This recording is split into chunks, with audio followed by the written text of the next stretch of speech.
If it happens, Bud Crawford, oh, absolutely. We'll be there, Stephen A. We'll see Bud Crawford and Canelo. And I want to see that fight. But I would rather see him fight Benavidez. I agree with you. Power ain't going to be able to sustain throughout the fight. Watch. Landing punches, like just the whole stat. Crawford is leading. And so I do think that it's a tough fight, but I would lean more towards Crawford simply of his, skill set. Shannon Sharpe did not hold back as he cautioned Canelo about the dangers of facing Terence Crawford. Live on air, he warned that despite fighting at 147 pounds, Crawford has consistently sparred with bigger men and handled them well. Sharpe stressed that moving up in weight only makes Crawford more dangerous. His message to Canelo was clear: underestimate Crawford, and you could be making a serious mistake. Fighters, they're not going to give me my due because I'm going to have 3 or 4 losses. And that's what's happening. Guys won't fight anybody that the fans want to see, or a fighter that's deserving. You're absolutely right. David Benavidez deserved the fight Canelo, but Canelo doesn't want to fight him because he knows there's a greater chance of him losing versus Benavidez versus Bigger Charlo. And so that's what now. Am I gonna go see the if it happens, Bud Crawford? Oh, absolutely. We'll be there, Stephen A. We'll see Bud Crawford and Canelo, and I want to see that fight. But I would rather see him fight Benavidez. I agree with you. Daniel Jacobs carefully considered the technical aspects of both fighters before giving his opinion. He noted that Canelo Álvarez is powerful and experienced, but Terence Crawford brings an advanced set of tools into the ring that make him an unpredictable and dangerous opponent. Jacobs highlighted that Crawford's adaptability allows him to switch styles mid-fight, confusing opponents and neutralizing their strengths. Combined with sharp reflexes and ring IQ, this could cause major problems for Canelo. While Canelo has proven his toughness against heavy hitters like Gennady Golovkin, enduring Crawford's speed, precision, and tactical intelligence is an entirely different challenge. For these reasons, Jacobs placed his confidence in Crawford, believing his superior skill set gives him the edge. For instance, when he fought the guy that he lost to just recently. Bivol. Yeah. Shout out to Bivol. He wasn't really able to find that niche there, but in spurts, you can see him adapting, right? And so the biggest difference between Bivol and Crawford is the size difference in the power. Even though Bivol was an ultimate boxer, he still was able to keep him off him with the sheer power and strength. But with Crawford, I think that it'll be challenging for Canelo to get around the skill set, but it wouldn't be challenging for him to be able to endure the pain. And so that's what Canelo, because the mindset too is, if you can't hurt me, no matter what you do, I'm going to keep coming forward. Yeah. So if Canelo could adapt that mindset, take the shots, because he's going to be throwing, and if you look at the stats too, in terms of punch output, in terms of landing punches, like just the whole stat, Crawford is leading. And so I do think that it's a tough fight, but I would lean more towards Crawford simply of his, skill set.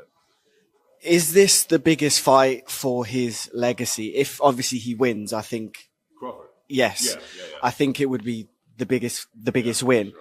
But given the fact that a lot of people, I think, expect Canelo to win because of the weight, where do you rank this in comparison to that huge fight with Errol Spence? So if Canelo wins, it would be one of his most top tier wins.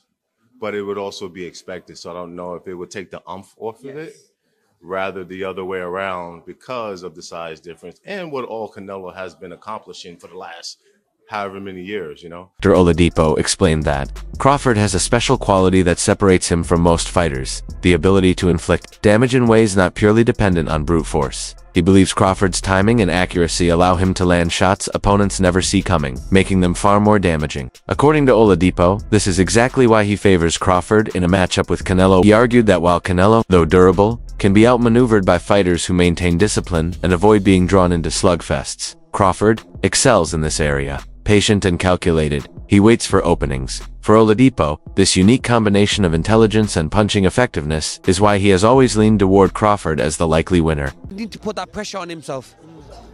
He's done what no one's ever done before. 2-time undisputed world champion. So why not just enjoy? But obviously you want to go for that next challenge. Now for him, he wants to go for that Canelo. I would advise him not to go for that.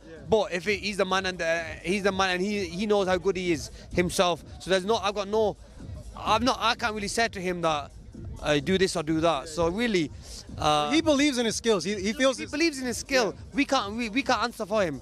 We let him go and do it. You know what I'm saying? And we all might be wrong.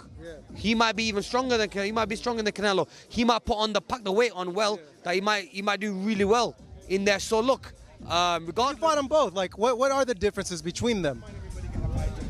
Obviously, it's way. Canelo's strong and he's easily hit. Very easily hit, very easily. Compared to when I fought against Crawford. Crawford, I couldn't even hit clean. So really, that's the difference. And they both hit hard. Because and you can see the strength. You know, when I was fighting against Crawford, I didn't think Crawford was that strong, but when he kind of moved me around a little bit, he is very strong as well. So look, yeah. But why does he need to give that much away? He's pound for pound #1 in the world. Why does he have to go up and fight Canelo? I don't Prove anything? Canelo would say payday, but Crawford wants to be 3-time undisputed. And if he does that, oh my goodness. Wow, I mean, that'd be unreal. But look, if he believes in himself, yes, go for it. But don't do it if he's got second thoughts. If he's got second thoughts, don't do it. If he has to be 100% confident, and listen, I'll even go and help him for that if I have to. You know what I mean? Because look, I love Crawford. I think he's a lovely guy. Because I got to know him when I trained with him away from the boxing ring, away from boxing, and the guy's he's a diamond. You know what I mean? So if I can help him in any way, I'd love to do that. But look, but if I was him, just enjoy what you've got now, and don't take no risks. I think you just got to watch the Bivol blueprint, the in and out. I mean, a lot of fighters getting stick now for being runners, Tom and Jerry and whatnot. But stick to what you're good at.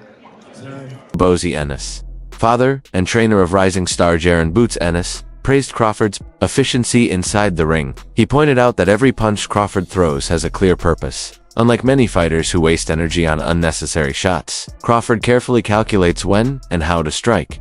Ennis emphasized that this discipline reflects Crawford's high boxing IQ, allowing him to maximize both accuracy and impact, but conserving energy and choosing the right moments. Crawford prevents opponents from finding openings to counter. This habit also makes him extremely dangerous in long fights, as he maintains stamina while gradually breaking down rivals. Ennis believes this level of control and precision will be essential against Canelo, where every small advantage matters against such a seasoned opponent. So people don't understand. He can box and he's smart.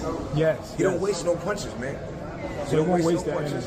And he's really smart, man, when it comes to that boxing game. But it was me and I'm training him. I would have him frustrating Canelo. What I would do with him, I would hit him with some good shots, combination shots, because Canelo got to be set to throw punches. That's right.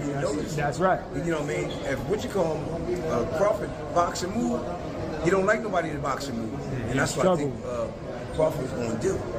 Diego Pacheco provided a balanced assessment, acknowledging both fighters' paths to victory. He pointed out that Crawford, with his sharp technique and defensive awareness, is more likely to accumulate points across 12 rounds rather than stopping someone as resilient as Canelo Álvarez. On the other hand, Pacheco recognized Canelo's immense power, particularly to the body, which gives him a legitimate chance of scoring a knockout if he lands clean. According to Pacheco, this contrast highlights the styles at play: Crawford's mastery of distance and combinations against Canelo's heavy hands and pressure. The outcome, in his view, will depend on which fighter succeeds in dictating the pace of the fight. What are your thoughts on that Canelo versus Crawford fight? How do you see that fight going, and what's your prediction?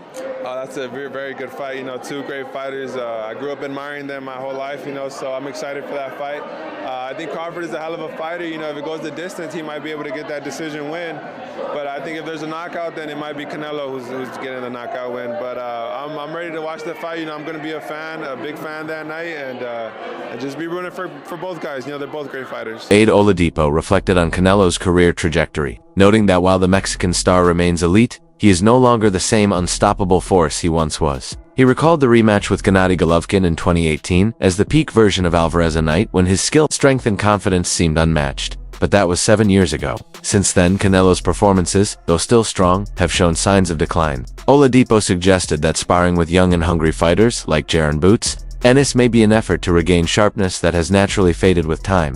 This raises the question: is Canelo's current form enough to handle Crawford, who is operating at the absolute height of his powers? For Oladipo, experience alone may not be enough to make up for the erosion of peak athleticism.